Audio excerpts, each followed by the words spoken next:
Cholesterol जो है वो हमारे जिस्म के लिए बहुत ज़रूरी है। बहुत सारे हार्मोन्स जो है वो कोलेस्ट्रॉल के ज़रिए ही बनते हैं। हमारा जिस्म खुद से 80 से 90% जो कोलेस्ट्रॉल है वो ख़ुद बनाता है। बाकी का जो है वो हमें ख़ुराक के ज़रिए से बाहर से लेना पड़ता है। कोलेस्ट्रॉल के बारे में वीडियो मौजूद है, मज़ीद डिटेल के लिए आप वो देख सकते हैं।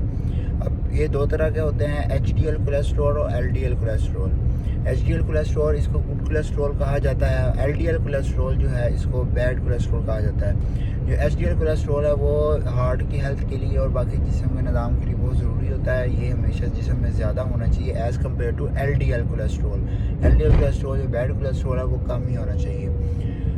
HDL कोलेस्ट्रॉल किस तरह से हम बढ़ा सकते हैं, जिससे हमें इसके बारे में एक वीडियो मौजूद है जिसमें जैतून का यानी एक्स्ट्रा वर्जिन ऑलिव ऑयल का इस्तेमाल हो, वर्जिश हो, सिगरेट स्मोकिंग से अवॉइड किया जाए, पर्पल कलर फ्रूट्स का इस्तेमाल किया जाए, कोकोनट ऑयल का इस्तेमाल किया जाए।